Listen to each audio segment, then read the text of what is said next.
성도님들 너무 환영합니다. 주님께서 우리 가운데 분명한 말씀으로 이야기하여 주실 줄 믿습니다. 우리 함께 본 하나님의 말씀은요, 요한계시록으로 갑니다. 오늘은 요한계시록 1장 9절에서 20절의 말씀인데요, 요한계시록 1장 9절부터 20절의 말씀을 우리 함께 교독하도록 하겠습니다. 제가 9절의 말씀 읽겠습니다. 나 요한은 너희 형제요 예수의 환난과 나라와 참음에 동참하는 자라. 하나님의 말씀과 예수를 증언하였으므로 말미암아 밤모라 하는 섬에 있었더니 주의 날이 내가 성령으로 감동되어 내 뒤에서 나는 나팔소리 같은 큰 음성을 들으니 이르되 내가 보는 것을 두루마리에 써서 에베소, 서머나, 버가모, 두아디라, 사데, 빌라델비아, 라오디게아 등 7교회에 보내라 하시기로. 몸을 돌이켜 나에게 말한 음성을 알아보려고 돌이킬 때 7 금촛대를 보았는데 촛대 사이에 인자 같은 이가 발에 끌리는 옷을 입고 가슴에 금띠를 띠고 그의 머리털 희기가 흰털 눈 같으며 그의 눈은 불꽃 같고 그의 발은 풀무볼에 단련한 빛난 주석 같고 그의 음성은 많은 물소리와 같으며 그의 오른손에는 7별이 있고 그의 입에는 좌우에 날선 검이 나오고 그의 얼굴은 해가 힘있게 비치는 것 같더라. 내가 볼 때 그의 발 앞에 엎드려져 죽은 자같이 되매 그가 오른손을 내게 얹고 이르시되 두려워하지 말라. 나는 처음이요 마지막이니 곧 살아있는 자라. 내가 전에 죽었었노라. 볼지어다 이제 세세토록 살아있어 사망과 음부의 열쇠를 가졌노니 그러므로 내가 본 것과 지금 있는 일과 장차 될 일을 기록하라. 내가 본 것은 내 오른손의 7별의 비밀과 또 7 근촛대라. 7별은 7교회의 사자요 7 촛대는 7교회니라. 아멘. 우리 더베달의 성도님들이면 많이들 알고 계시겠지만 저는 교회가 좋아서 교회를 개척했습니다.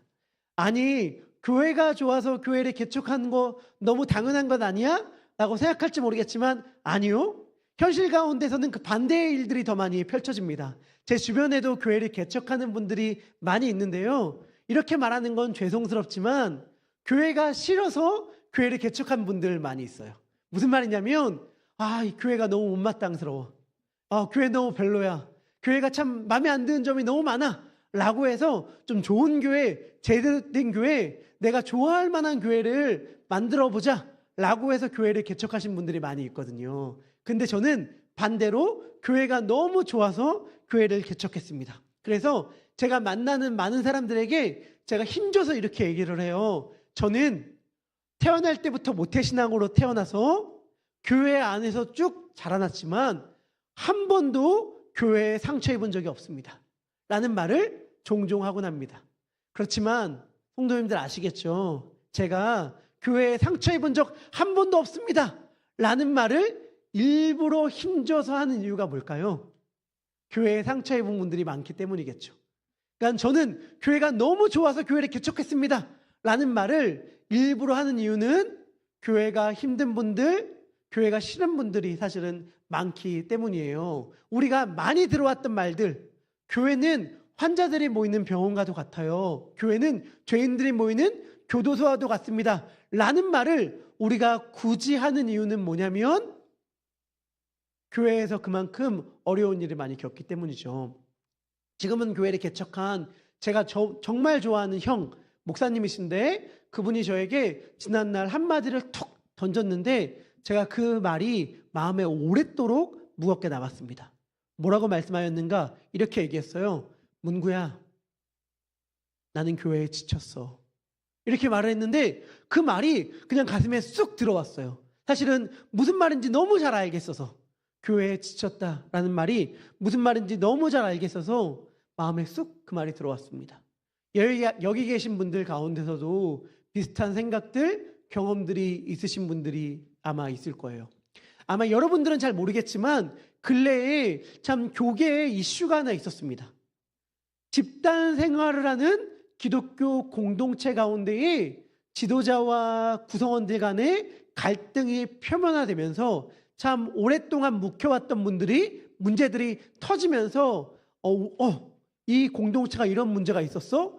라는 것을 알게 되는 사건들이 있었어요. 여러분, 그 공동체는, 그 교회는 이단이 아니거든요.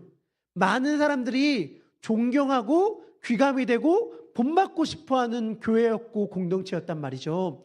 생각해 보세요. 우리가 마음에 안 드는 사람 있으면 어때요? 교회 나오기 싫죠. 그런데 교회를 나온다는 것은 그래도 교회가 좋고 내가 좋아하는 사람들이 있고 예배가 좋아서 교회를 나오는 거 아니겠어요? 그런데 교회를 나오는 걸 넘어서서 같이 살아. 같이 모여서 살아. 이게 문제가 있어서가 아니라요. 저분이 내 이웃이면 너무 좋겠다. 이렇게 좋은 분이 내 앞집에 살고 옆집에 살면 너무 좋겠다. 라고 하는 분들이 함께 모인 거거든요. 모여서 같이 살면서 밥도 같이 먹고 일도 같이 하고 교제도 같이 하고 이런 시간들을 나눈다는 것은 얼마나 그 교회를, 공동체를 좋아하고 사랑했다는 것이겠어요. 얼마나 내 마음에 쏙 들었다는 것이겠어요. 그런데 그러한 모임 안에서도 상처가 나더라고요. 우리도 교회가 너무 좋았다가 교회에 상처를 받고 아픔을 입고 교회를 떠났거나 거리를 두신 분들이 아마 있을 겁니다. 하지만 여러분, 그럼에도 불구하고 저는 교회가 좋습니다. 그럼에도 불구하고 저는 교회를 너무나도 사랑해요. 제가 왜 교회를 사랑하는지, 우리가 왜 교회를 좋아해야 마땅한지를 앞으로 9주 동안 요한계시록에 나오는 일곱 교회의 예수님이 하시는 말씀을 통해서 살펴보려고 합니다. 요한계시록에서 예수님은 온 우주의 통치자로 등장하시지만 동시에 교회의 주인으로서 자신을 드러내거든요. 우리가 이때까지 마태복음을 계속 살펴봤는데 마태복음을 14장까지 살펴봤으니 잠깐 멈추고 오늘부터는 9주 동안 요한계시록의 7교회를 살펴봤으면 좋겠어요. 다음 주부터 에베소 교회를 시작으로 한 교회씩 살펴보려고 하고 오늘은 그 서론을 전하려고 합니다.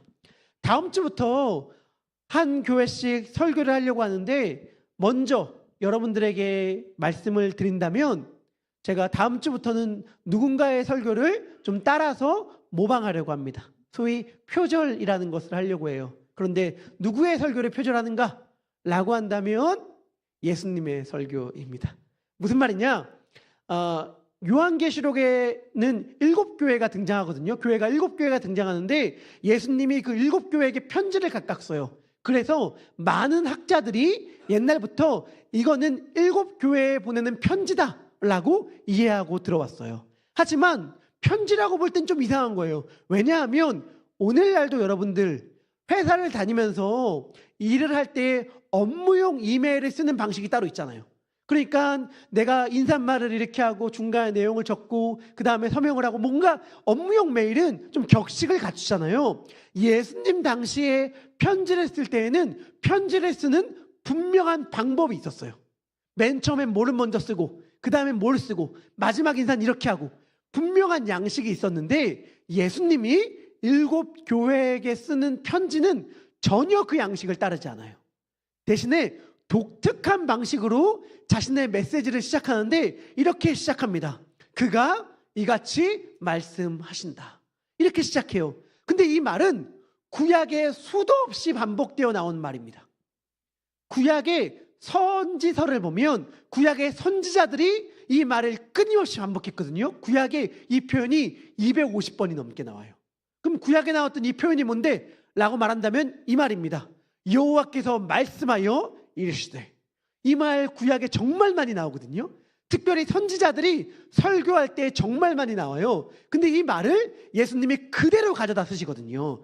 다시 말하면 예수님이 7교회에게 하시는 말씀은 구약의 선지자들이 했던 편지다라고 볼 수 있는, 설교다라고 볼 수 있는 거예요. 그래서 7교회에게 예수님이 직접 설교하시는구나 라고 이해하시면서 7교회에게 하신 설교의 말씀을 들으면 됩니다. 그러면 이 설교를 듣는 사람들은 누구냐?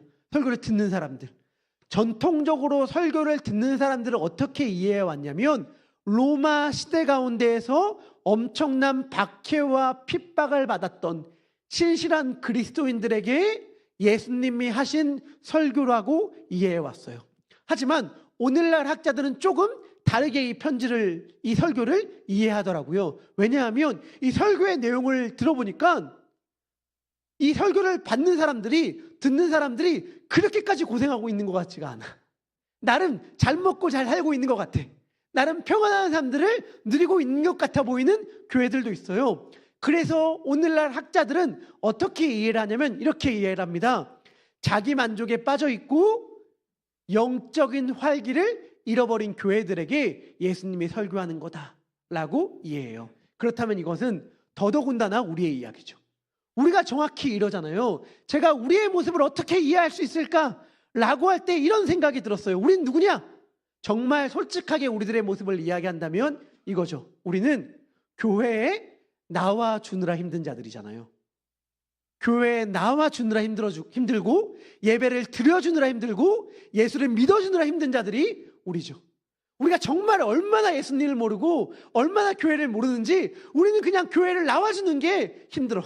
그러니까 교회를 나와주고 예수를 믿어주는 게 우리가 칭찬받을 만한 일이야. 예수님, 저 예수님 믿어드립니다. 예수님, 저 예배 드려드립니다 라고 하면서 신앙생활을 해주고 예배를 드려주고 예수를 믿어주는 것 자체가 우리들이 마치 엄청난 큰 일을 하는 것처럼 착각하는 게 우리들의 모습이잖아요. 이러한 자들에게 예수님께서 말씀을 전한다는 사실을 기억한다면 요한계시록의 7교회에게 하시는 말씀은 바로 우리들에게 하는 말씀이다 라고 이해할 수 있을 것 같습니다.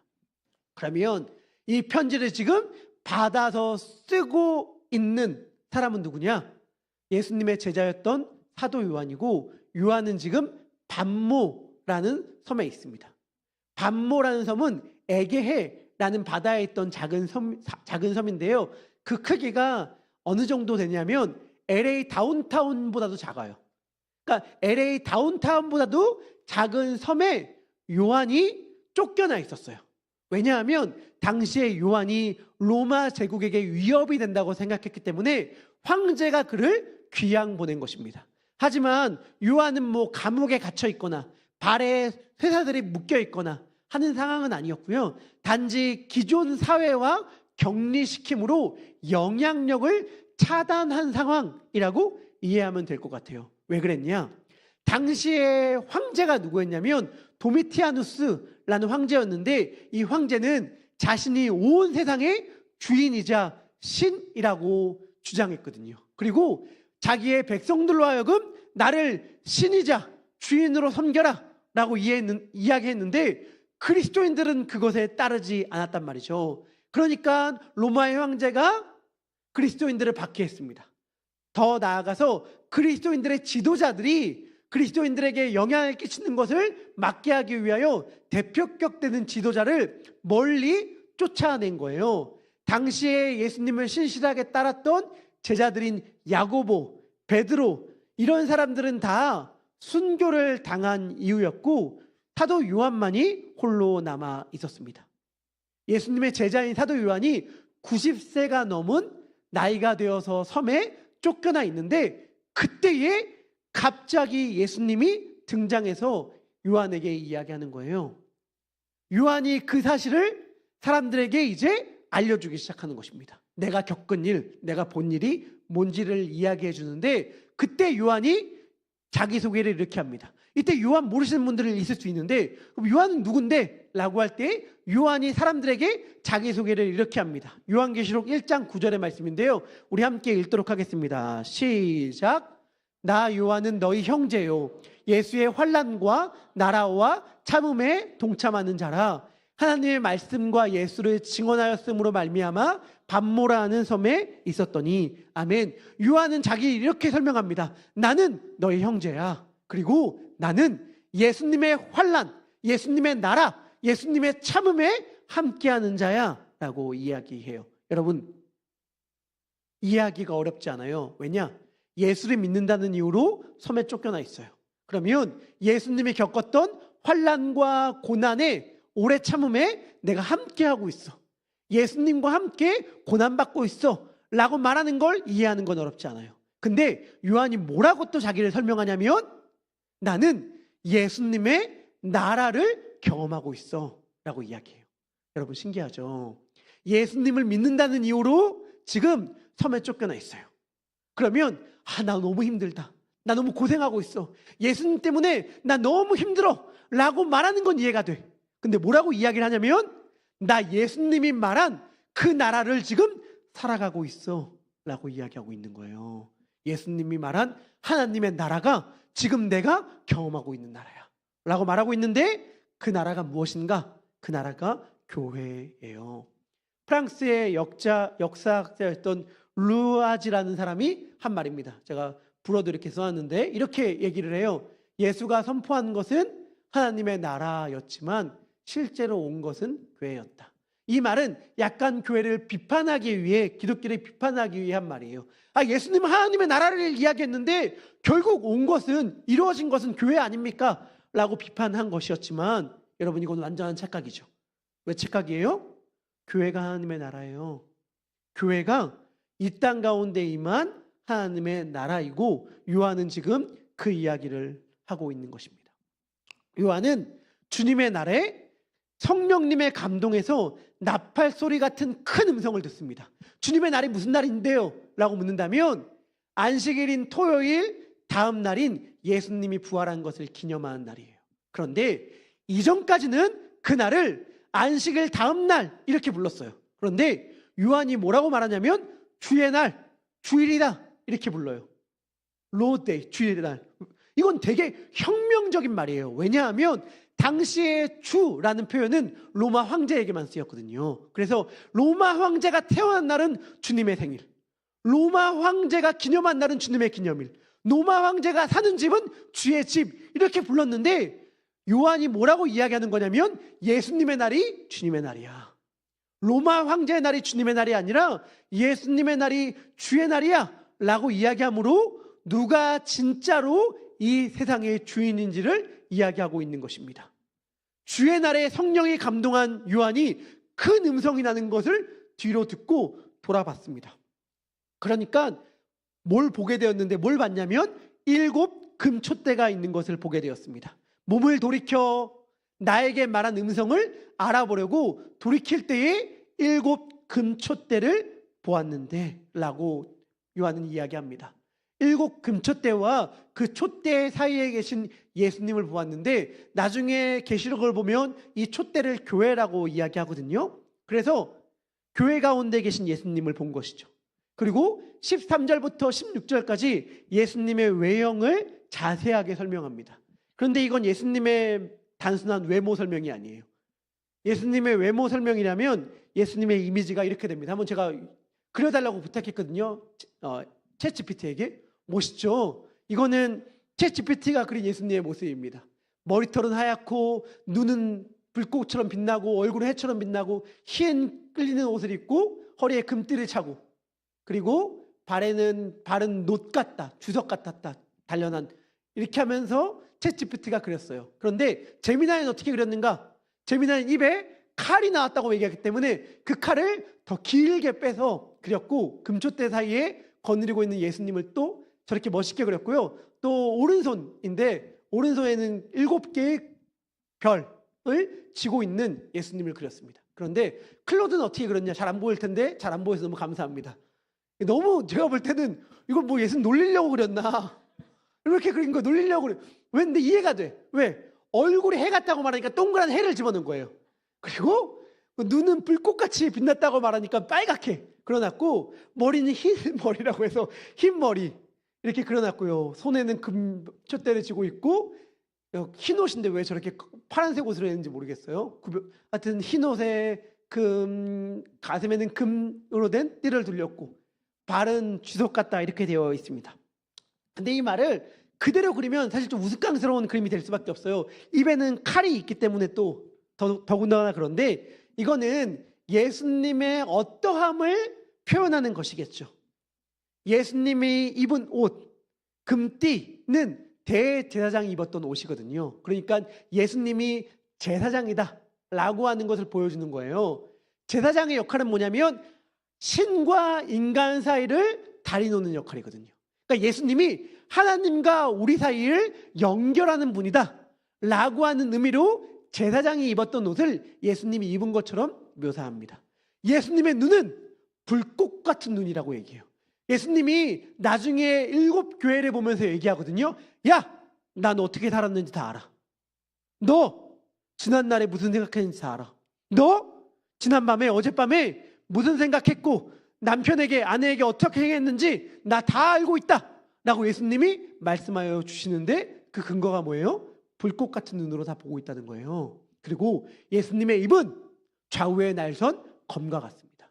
그 검으로 모든 거짓된 것을 다 베고 진리를 드러나게 하시는 분이 예수님이에요. 예수님은 어떠한 분이신가? 머리털이 하얗대요. 와, 예수님 고생 많이 하셨나?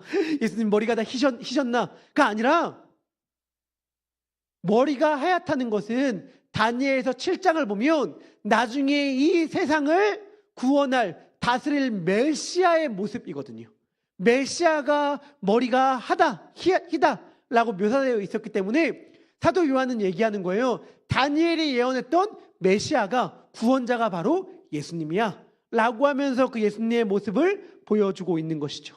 그의 발은 빛난 주석과도 같습니다. 정결함과 심판을 상징합니다. 그의 목소리는 많은 물소리와 같다라고도 얘기해요. 많은 물소리. 그게 뭘까요? 여러분 혹시 폭포 가본 적 있어요? 폭포?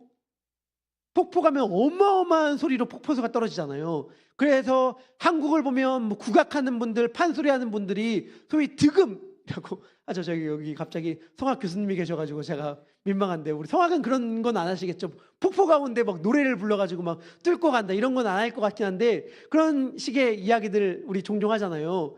폭포가 떨어지는 소리가 얼마나 큽니까? 그런데 예수님의 음성이 이렇게 크다는 거예요. 구약을 보면 하나님의 음성을 많은 물소리, 폭포수와 같은 소리로 표현하거든요. 그러니까 이 예수님의 목소리가 마치 하나님의 목소리와 같다라고 이야기하는 것이죠. 그리고 그 예수님은 오른손에 7뼈를 쥐고 있습니다. 되게 의미가 있어요. 여러분, 당시에 로마 황제를 신격화하면서 로마 황제를 우상화하면서 펼쳐진 작업들이 있었어요. 우리가 흔히 한 종교 집단의 교주를 우상화하는 경우를 우리 종종 보죠. 혹은 독재 국가를 보면 독재 국가의 지도자를 우상화하는 경우들이 있잖아요. 북한 같은 데 보면 북한의 지도자인 뭐 사람들을 우상화하면서 큰 동상을 짓기도 하고 그와 같은 전설들을 막 만들잖아요. 뭐 솔방울을 던졌는데 수류탄이 됐다. 저희 때만 받았던 교육이고 저희 후세대는 안 받았나? 하여튼 저는 방공, 멸공 뭐 이런 교육을 받았던 기억이 좀 나서 뭐 나뭇잎을 타고 뭐 강을 건넜다 뭐 이런 식의 이야기들을 막 만들면서 우상화를 만들잖아요. 당시에 로마의 황제를 신격화하는 방법이 뭐였냐면 별이었어요. 로마의 황제였던 카이사르가 죽었을 때 혜성이 나타났다라고 하는 이야기가 있었는데 그래서 사람들이 이야기했거든요. 카이사르가 죽어서 하늘의 별이 되었다. 그 다음부터 로마의 황제를 신격화하고 우상화하는 작업에 별이 사용되었습니다. 그래서 로마의 황제가 발행한 동전에 별들이 막 새겨져 있었어요. 이거는 사도 요한 당시에 황제였던 도미티아누스의 아내 도미티아의 형상이 새겨져 있는 동전인데 그 뒷면은 뭐가 있었냐면 그의 죽은 아들이 지구 위에 7뼈를 들고 있는 모습이 동전에 새겨져 있었습니다. 당시에 사람들은 행성이 5개 그리고 달별 해서 천체를 떠 있는 별을 크게 7개로 봤거든요. 그리고 이 다음은 바로 그 다음 얼마 되지 않아서 하르드리 누스라는 황제인데 이 황제가 발행한 동전 역시 뒷면에 초승달과 7별이 있었습니다. 다시 말하면 황제가 자신을 신격화하는데 사용되었던 것이 별이었어요. 황제가 곧 별이다. 황제가 온 우주를 다스리는 신이다. 라고 하는 이야기들을 로마에서 하고 있었는데 사도 요한이 봤던 예수님의 모습을 통해서 예수님은 우리들에게 알려주고 있는 거예요. 그것이 무엇이냐? 로마 황제가 아니다. 온 우주를 다스리는 것은 예수님이다. 그리고 예수님은 오른손에 일곱 별을 쥐고 있는데 일곱 별을 일곱 교회라고도 하거든요. 그러니까 이렇게 얘기하는 셈이에요. 예수님이 이 교회를 붙들고 있고 황제가 별이 아니라 교회인 너희가 별이야 라고 이야기하고 있는 것입니다. 그리고 예수님은 그 요한에게 일곱 교회에 내가 하는 말을 기록해 보내라고 이야기합니다. 사도 요한이 편지를 썼던, 설교를 했던 일곱 교회의 특징이 있습니다. 그 특징이 뭐냐? 일곱 교회가 있던 곳들이 다 지역 이름이거든요. 그러니까 여러분들, 우리 교회 이름 더베델 교회잖아요. 근데 예수님 당시에는 교회 이름이 더베델 교회, 베델 교회, 뭐 사랑의 교회 이러지가 않았어요. 교회 이름이 무조건 지역의 이름이었어요. 그러니까 교회 이름은 다 서울교회, LA교회, 브레아교회, 오렌지교회 이렇게 지역의 이름을 땄거든요. 그래서 이 일곱 교회들은 다 지역의 이름이기도 한데 그 지역의 특징이 뭐냐면 아시아에 있는 모든 우편물을 담당하는, 취급하는 우체국이 있던 곳이었어요. 그러니까 모든 우편물들은 그 일곱 교회에 있는, 일곱 지역에 있는 우체국을 통과해서 전파되었습니다. 또한 당시에 에베소부터 시작하여 라오디게아까지 이르도록 순환도로가 이어져 있었거든요. 그래서 일곱 교회는 지도를 보여주면 좋겠는데 걸어서 하루길이 될 정도로 되어 있었습니다. 저희가 TV가 너무 작거든요. 저희 하나 소식 전해드리면 저희 이제 곧 있을 월드컵 있잖아요. 월드컵. 우리 시간 되시는 분들은 우리 함께 교회에서 보려고 하는데 이 TV가 너무 작아가지고 좀 큰 TV를 놓고 보려고 합니다. 그러니까 너무 갑자기 주님께 죄송하네요. 월드컵은 큰 TV로 보려고 하고 주의 말씀은 이렇게 너무 작은 TV 상관없다고 이렇게 말하는 게 너무 주 앞에 죄송한데 여하튼간 여러분 잘 안 보일 수 있겠지만 저 바다 한가운데 반모섬이라는 곳이 있고 동쪽으로 일곱 교회가 딱 위치되어 있어요. 그런데 일곱 교회의 거리가 걸어서 하루 정도 걸리는 거리예요. 그리고 도로가 되어 있었습니다. 자, 왜 이 일곱 교회에 편지했는지는, 설교했는지는 그래서 알 수 있죠. 무슨 말이냐? 일곱 교회에게 설교하면 모든 교회에게 다 퍼지는 거예요. 우편물이 다 퍼지고 도로를 따라서 사람들이 왔다 갔다 할 수 있기 때문에 일곱 교회에게 편지를 보냈고 일곱 교회에게 설교를 했다는 것은 단지 일곱 교회에만 말씀했다는 뜻이 아니라 모든 교회에게 말씀했다는 뜻이에요. 우리 더베델 교회도 마찬가지입니다. 오늘 예수님께서 하신 말씀은 그래서 우리에게 하시는 말씀이에요. 그리고 지도 한번 다시 보여주면 좋겠는데 요한이 있던 반모섬으로부터 일곱 교회는 다 동쪽에 위치합니다. 다 동쪽에 있었어요. 하나도 예외적으로 있지 않았습니다. 어떻게 저렇게 제가 보내지도 않았는데 할렐루야. 반모섬으로부터 시작해서 다 동쪽의 교회들이 위치하고 있었거든요. 구약, 그러니까 성경을 보면 하나님의 영광은 언제나 동쪽에서부터 옵니다. 에덴 동산의 생명나무의 길도 동쪽으로 나 있었고요. 성막, 하나님의 집의 문도 동쪽이었습니다. 홍해를 갈라 이스라엘 백성들을 구원했던 바람도 동풍이었고 에스겔이 봤던 하나님의 영광 역시 성전의 동쪽 문으로 들어왔습니다. 그러한 이유 때문인지 이스라엘 백성들은 구원자 메시아는 동쪽에서부터 온다라고 믿고 여겨왔어요. 왜 그랬을까요? 동쪽은 어떤 곳이죠? 동쪽은 해가 뜨는 곳이죠. 어둠을 밝히는 해가 뜨는 곳이 동쪽이잖아요. 세상이 아직 어둡지만 동쪽에서부터 하늘이 밝아오는 것 같은 걸 이야기하고 있는 거예요. 무슨 말이냐?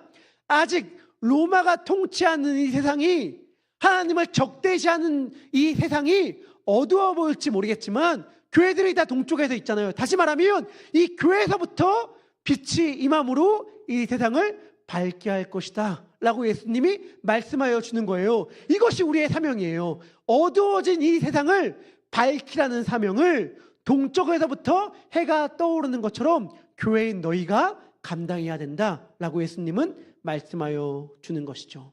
그렇게 말씀하시면서 예수님은 요한에게 이렇게 이야기합니다. 우리 요한계시록 1장 19절의 말씀인데요. 우리 함께 읽도록 하겠습니다. 읽겠습니다. 시작. 본 것과 지금 있는 일과 장차 일 기록하라. 아멘.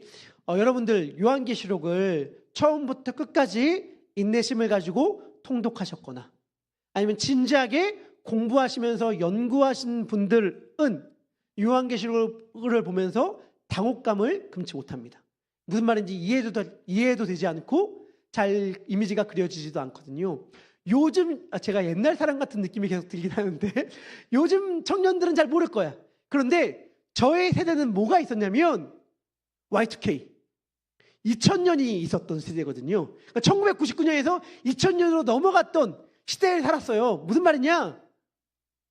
그때 지구 종말 온다.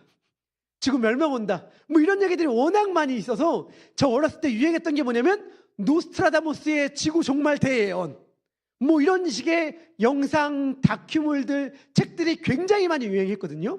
근데 그때 그런 다큐에서 진짜 많이 인용되는 게 요한계시록이에요. 요한계시록에 종말이 예언된다라고 하면서 너무 많은 얘기들이 나오는데 어떤 식으로 그 요한계시록이 취급되냐면 요한계시록을 보면 메뚜기 떼가 나오고 막 이렇거든요. 이 메뚜기 떼가 뭐냐? 라고 한다면 세계 3차 대전 때 나타날 군사용품들, 뭐 헬리콥터들, 전투기들, 뭐 탱크들, 뭐 이런 것들이다. 이렇게 하면서 막 해석을 하면서 전쟁 영상들과 요한계시록의 메시지들을 막 이렇게 교차로 편집해서 막 그런 데서 보여주고 막 그랬단 말이에요. 그렇게 요한계시록을 볼 수도 있겠죠. 저는 완전히 잘못된 해석이라고 생각하는데 여러분 당연하죠. 여러분들 만약에 요한계시록에 나오는 그러한 장면들이 세계 3차 대전 때 나올 핵폭탄, 전투기, 헬리콥터, 탱크들이라면 이것은 지금 사도 요한의 편지를 읽고 있는 성도들에겐 전혀 해당이 안 되는 말씀이겠죠. 2000년 동안 해당이 안 되는 말씀이야. 이게 나중에 탱크 얘기하는 거라면 전혀 그들과는 상관없는 말씀인데 그들과 전혀 상관없는 말씀을 줄 리가 없잖아요. 그러니까 그렇게 보는 해석이 사실은 맞지 않아요. 무슨 말이냐? 요한계시록 1장 19절의 말씀을 요한계시록 전체를 보는 키구절로 보거든요. 근데 이게 단지 역사적으로 과거, 현재, 미래에 일어날 일들을 예언서처럼 기록했다라고 본다면 아까 말한 문제를 겪게 돼요. 그러면 먼 미래에 대한 이야기니까 우리랑은 상관없는 얘기네? 라고 말씀을 읽게 한다는 것이죠. 그렇게 보는 게 아니에요. 그럼 어떻게 보는 게 좋은가? 요한이 이 말을 할 때에 옛날에 써졌던 성경을 그대로 발췌해서 인용해서 이 말을 합니다. 그럼 옛날에 써졌던 성경이 뭔데? 라고 한다면 다니엘이라는 성경이에요. 다니엘이 썼던 성경이 있는데 그걸 다니엘서라고 합니다. 다니엘이 썼다기보다는 다니엘의 이야기가 나온 성경이 있는데 그런데 요한계시록 1장 19절의 말씀이 다니엘 2장의 표현이 나오거든요.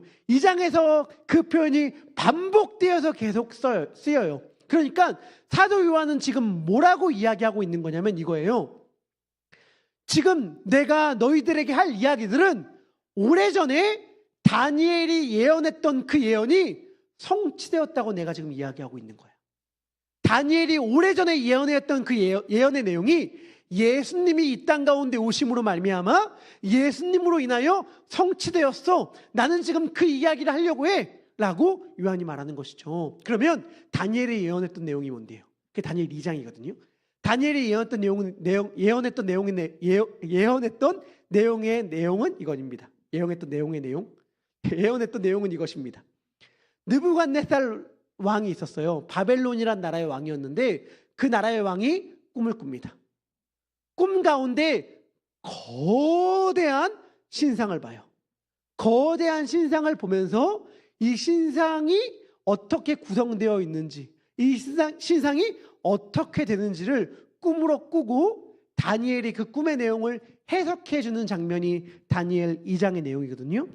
꿈에서 봤던 신상이 이렇게 생겼습니다. 한번 보여주면 좋겠는데 거대한 신상이 있는데 머리는 금으로 되어 있었어요. 가슴은 은으로 되어 있었습니다. 배는 동으로 되어 있었고 다리는 철로 되어 있었습니다. 그리고 발은 철과 진흙이 엉켜져 있었어요. 이렇게 된 거대한 신상을 봤습니다. 이게 뭐야? 라고 느부갓네살 왕이 다니엘에게 해석을 요청하니 다니엘이 해석합니다. 이것은 각 나라들을 뜻합니다. 금으로 된 머리는 바벨로니아 나라를 뜻합니다. 은으로 된 가슴은 메데와 바사, 페르시아, 메디아와 페르시아 제국을 뜻합니다. 동으로 된 배는 헬라 제국, 그리스 제국을 뜻합니다. 철로 된 다리는 로마 제국을 의미합니다. 그리고 다리, 진흙과 철이 엉킨 부분은 먼 미래에 나타날 나라를 의미합니다. 라고 다니엘이 해석해 줍니다. 그래서 역시 많은 학자들이 이 진흙과 철로 구성된 발은 어떤 나라일까를 추측하기 시작했어요. 그래서 누군가는 이건 유럽연합이다 라고 이야기하기도 하고, 누군가는 이것을 영국이다 라고 이야기하기도 하고, 누군가는 이것을 먼 훗날 이루어질 세계 제국이다 라고 이야기하기도 하고, 옛날에 소련이 멸망하기 전에는 이 나라는 소련이다 라고 이야기하기도 하고, 많은 해석들이 있어 왔습니다. 이 나라는 어떠한 나라일까? 제가 여러분들에게 말씀드리고 싶은 것은, 전 성경을 그대로 믿잖아요. 그렇지만 이 나라가 어떠한 나라인지가 중요하지 않다는 생각을 합니다. 왜냐? 여러분, 아까 신상 있었잖아요. 머리는 바벨론, 그리고 가슴은 메데바사, 배는 뭐였는지 그리스. 똑똑하십니다. 다리는 로마, 이렇게 얘기했잖아요. 근데 중요한 게 뭔지 알아요? 이게 하나의 신상이었다는 거예요. 하나의 신상. 무슨 말이냐? 우리가 볼 땐 다른 나라야. 그런데 하나님의 관점에서 보면 똑같은 나라예요. 똑같은 나라가 그때그때마다 가면만 다르게 쓰고 등장하는 거예요. 어떨 때 그 나라는 이집트의 가면을 쓰고 등장했고, 어떨 때 그 나라는 바벨론의 가면을 쓰고 등장했고, 어떨 때 그 나라는 그리스의 가면을 쓰고 로마의 가면을 쓰고 등장했어요. 그래서 사실은 알고 보면 똑같은 나라야 라고 말하는 게 성경이고, 그러니까 요한계시록에서는 로마를 계속 바벨론이라고 그래요. 로마가 로마이고 바벨론은 이미 옛날에 망했고, 이걸 몰라서 그러는 게 아니에요. 너희가 로마든 바벨론이든 사실 다 똑같은 나라야 라고 성경은 이야기하는 것이죠. 그 나라의 네임이 어떠하든지 간에 그 나라의 본질은 동일하다는 거예요. 힘을 추구하는 제국이라는 거죠. 하나님을 대적하는, 하나님 없이 인간 스스로 무언가를 하려고 했던 사람들이 세운 나라, 그 나라는 결국 한 신상의 다른 부분에 불과합니다. 결국엔 같은 신상이라는 것이고, 그것은 지금도 마찬가지입니다. 그 국가는 미국일 수도 있고, 이란일 수도 있고, 중국일 수도 있고, 러시아일 수도 있어요. 때로는 기업일 수도 있겠죠. 테슬라일 수도 있고, 애플일 수도 있고, 구글일 수도 있습니다. 저는 한 특정한 국가나 기업을 반기독교 세력이나 적그리스도다 이렇게 얘기하는 것이 아닙니다. 저 유튜브도 맨날 보고 애플 너무 좋아합니다. 저희 집에 오신 분들이 저의 거실에 있는 책장을 보면서, 꽂혀 있는 책들을 보면서 놀라는 게 아니라 거기에 가득 쌓여져 있는 애플 박스를 보고 놀랍니다. 목사님 진짜 애플 좋아하시네요 이렇게 말하는데, 좋아해요. 저 애플 제품 너무 좋아합니다. 제가 말하는 건 뭐냐면, 특정 국가나 특정 기업이 아니라 그 국가와 기업을 이끌고 있는 정신이에요. 정신. 힘의 정신, 제국의 정신 말이죠. 더 가지려고 하고 더 높아지려고 하고, 그리고 우리는 솔직히 그 국가들, 그 기업들을 교회보다 훨씬 더 힘이 세다고 느끼죠. 그것들에 의해 경탄하며 그것들에 압도당하고 그 힘을 완전히 신뢰하죠. 저도 동일하다는 생각을 합니다. 제가 언제 그런 식의 고백을 할 수밖에 없는가? 저희 살면서 어려울 때 있잖아요. 어려울 때, 힘들 때 제가 제일 먼저 하는 생각이 여러분들 뭔지 아십니까? 우리 믿음 좋은 더베델의 성도님들은 힘들 때 예수님 생각 먼저 할지 모르겠지만, 저 힘들 때 이 생각부터 합니다. 돈이 좀 많았으면 좋겠다. 힘들면 이 생각부터 해. 돈이 좀 많았으면 좋겠다. 이 생각이 딱 들어요. 왜요? 왠지 너무 잘 알죠? 하나님보다 돈이 더 힘이 있다고 느끼는 거예요. 우리는 하나님이 있잖아요. 예수님을 믿잖아요. 그런데 힘든 순간에 딱 들어가잖아요. 그러면 예수님, 하나님 없어져. 그러면서 딱 드는 생각, 돈 있었으면 좋겠다. 혹은 이때 좀 힘 있는 사람, 좀 아는 사람이 있으면 얼마나 좋을까. 이 생각을 먼저 한단 말이에요. 그 사실이 우리들에게 보여주는 게 뭐예요? 우리 역시 이 제국의 질서에 완전히 길들어져 있어. 그래서 우리도 역시 살면서 돈이 더 힘이 세고 사회적 지위가 더 힘이 세다는 생각에 완전히 사로잡혀 있는 거예요. 그런데 여러분들 그거 아세요? 다니엘서 2장에 나와 있는 이 어마어마한 거대한 신상, 이거 어떻게 되는지 아십니까? 어떻게 되는지 아십니까? 사람이 손대지 않은 돌, 사람과 전혀 상관없는 돌, 그걸 옛날 성경은 떼인 돌이라고 했는데 사람과 전혀 상관없는 돌이 갑자기 어디선가 날라와서 그 신상을 완전히 상살박살냅니다. 그리고 그 돌이 커져서 태산을 이뤄요. 세계에 가득하게 돼요. 그게 예수님이고 그게 교회죠. 교회는 예수님의 몸이니까. 그래서 예수님이 우리들에게 말씀하고 싶은 게 뭐냐면, 너희들 지금 그 신상에 힘이 있다고 느낄지 모르겠지만, 돈과 세상의 권력이 능력이 있다고 여길지 모르겠지만, 결국엔 내 능력에 의해서, 나에 의해서 그것은 산살박살난다, 산산조각난다. 그거를 믿어야 된다 라고 이야기하는 것이고, 사도 요한은 다니엘이 예언했던 그 예언이 예수님으로 인하여 실현되었다, 성취되었다, 이루어졌다 라고 이야기하는 것입니다. 이것을 믿어야 해요. 요한은 그렇게 말씀하시는 예수님을 보고 죽은 사람처럼 엎드려집니다. 완전히 예수님 앞에 압도당한 것이죠. 그는 황제의 권력, 황제의 권위가 아니라 예수님께 압도당했습니다. 예수님은 권능의 오른손을 요한에게 얹습니다. 그리고 말씀하시죠. 우리 요한계시록 1장 17절 18절 읽도록 하겠습니다. 읽겠습니다. 시작. 저미여 마지막이니 곧 살아있는 자라, 내가 전에 죽었었노라. 볼지어다 이제 세세토록 살아있어 사망과 음부의 열쇠를 가졌노니. 아멘. 예수님이 말씀하십니다. 두려워하지 말라. 나는 처음이요 마지막이다.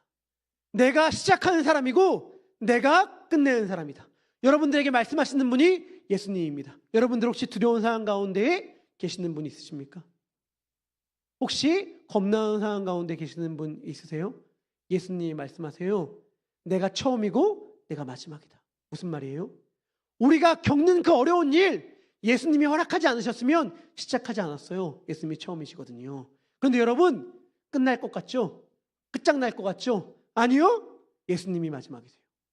예수님이 끝났다, 마지막이다, 이 일 종결됐다 라고 말하기 전에는 끝나지 않은 거예요. 예수님이 처음이자 마지막입니다. 그 권력, 권능을 가지신 분이 말씀하시는 것입니다.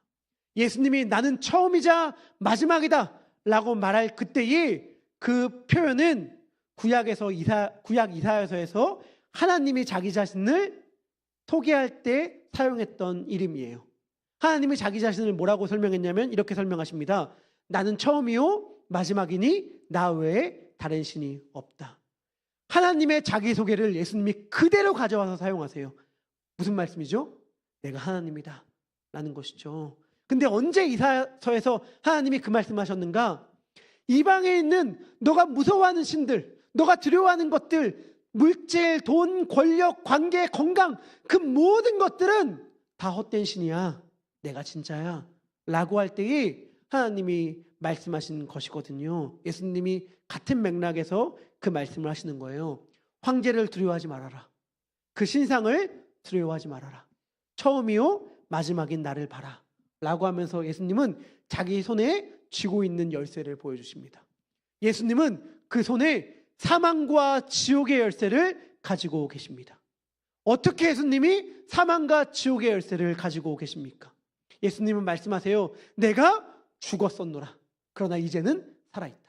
다시 말하면 예수님은 직접 죽으시고 부활하셨다는 거예요. 죽으시고 부활하심으로 죽음의 권세를 깨뜨렸다라고 말씀하고 계십니다. 그래서 너희들 가운데 두려워하고 있는 것들, 염려하고 있는 것들 두려워할 필요 없어. 내가 너희가 두려워하는 그것을 이겼거든. 내가 너희가 염려하는 그것을 박살냈거든. 예수님은 이렇게 말씀하고 계시는 겁니다. 요한계시록 전체의 핵심 주제는 딱 하나예요. 두려워하지 말아라. 두려워하지 말아라. 계시록은 사람이 두려워하는 모든 것들에 대하여 예수님이 궁극적인 권한을 갖고 계신 분이다 라고 하는 것을 알려줍니다. 우리 두려워하는 것들 있잖아요. 불안한 미래를 두려워하죠. 건강이 어떻게 될지 몰라서 두려워하죠. 관계가 깨어질까 두려워하죠. 물질에 의한 두려움이 있죠. 지위에 의한 두려움이 있죠. 우리가 두려워하는 모든 것들이 있는데 요한계시록은 뭘 얘기해주고 있냐면 그 두려워하는 것들의 제일 정점에 누가 계신가? 예수님이 계시다 라고 이야기해 주는 거예요. 그리고 그 예수님이 두려워하지 마, 이 약속을 교회에게 주신 것입니다.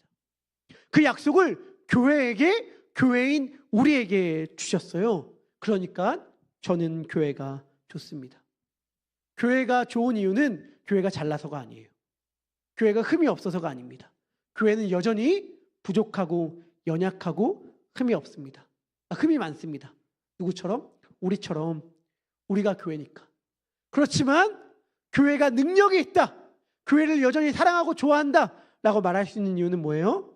예수님이 그 교회와 함께 하시기 때문이겠죠. 예수님이 그런 교회를 떠나지 않으십니다. 왕 중의 왕, 통치자 중의 통치자, 손에 7뼈를 들고 계신 그분이 교회와 함께 계십니다. 그분이 교회를 자신의 몸이라고 말씀하시면서 교회 안에 거하겠다고 말씀하세요. 사망과 음부의 열쇠를 가지신 그분께서 교회와 함께 하신다고 말씀하십니다. 예수님이 교회를 사랑한다고 말씀하시는데, 예수님이 교회가 좋다고 하시는데 어떻게 우리가 교회를 무시할 수 있겠습니까? 예수님이 교회를 향해 세상을 비추는 빛이라고 말씀하시는데 어떻게 우리가 교회가 아무것도 아니라고 말할 수 있겠어요? 제가 깨닫게 됐어요. 우리가 교회니까 우리는 우리 자신에 대하여 절망할 권리가 없구나. 우리는 두려움을 말할 자격이 없구나. 왜? 예수님이 우리와 함께 하시니까. 모든 능력의 능력 되시며 권능의 권능 되신 예수님이 우리와 함께 하시기 때문에 우리는 두려움을 말할 자격이 없고 절망할 권리가 없구나 라는 걸 깨닫게 되었습니다. 교회인 우리와 교회가 이토록 위대하고 능력이 있습니다. 세상의 모든 권세를 부수는 힘이 교회에게 있어요. 그리스도를 대적하는 모든 것들을 파괴하는 힘입니다. 그러니 여러분 두려워하지 마십시오. 여러분 솔직히 이 땅 가운데 우리 그런 생각하죠. 교회에 누가 신경이 났습니까? 교회가 힘이 있다면 얼마나 힘이 있어요? 라고 우리 생각할지 모르죠. 그리고 요즘처럼 솔직히 교회가 무시당하고 작고 초라한 세상이 또 언제 있었는가 싶죠? 여러분 있었어요. 제가 확신합니다. 교회가 작고 연약하고 무능력하다고 손가락질을 지금 아무리 받는다 하더라도 초대교회처럼 무시받지는 않았을 겁니다. 초대교회 때 교회는요 정말 연약했고 정말 소수였고 정말 아무런 능력이 없었어요. 사람들에게 완전한 오해와 완전한 손가락질, 완전한 조롱을 당하던 자들이 교회였어요. 그런데 여러분 알고 계시죠? 그 교회가 로마를 바꿨습니다. 로마를 바꿨어요. 그리고 더 분명한 사실, 여러분 로마는 지금 사라지고 없어요. 아까 금신상 놀라웠잖아요. 찬란한 영광을 보여줬던 바벨로니아 왕국, 페르시아 왕국, 헬라 왕국, 제국 다 없어졌습니다. 드넓은 초원을 달렸던 몽골 제국 없어요. 여러분, 그러나 교회는 지금도 남아있습니다. 우리가 지금 보며 감탄하는 기업들, 우와, 저렇게 놀라운 기업, 저렇게 어마어마한 기업, 박수치고 놀랄지 모릅니다. 나라들, 우와, 지금 저 나라 너무 부강해, GDP가 얼마야, 국방력이 얼마야, 감탄할지 몰라요. 하지만 그 나라들도 결국엔 다 없어지고 사라질 거예요. 하지만 교회는 영원합니다. 그 교회가 이 땅을 비출 소망입니다. 우리가 두려워하고 경탄하는 모든 것보다 교회가 능력이 있는 이유는 교회가 예수님의 몸이기 때문입니다. 여러분 두려워하지 마세요. 우리가 두려워하는 그 모든 것보다 예수님이 더 힘이 셉니다. 우리를 절망시키는 모든 것보다 예수님이 더 능력이 있습니다. 그리고 교회는 그분의 몸입니다. 그래서 우리가 예수님을 사랑하듯 교회를 사랑한다고 고백할 수 있고 예수님을 좋아하듯 교회를 좋아한다고 고백할 수 있는 것 같습니다. 우리 함께 그러한 믿음을 담아서 찬양하겠습니다. 우리의 현실이 작고 초라하고 보잘것없게 느껴질지 모르겠지만 주님이 일하시는 곳이 이 교회입니다. 주님께서 이 교회를 통해서 우리들에게 말씀하여 주신다는 사실을 기억하며 우리의 마음의 고백을 담아 함께 찬양하도록 하겠습니다.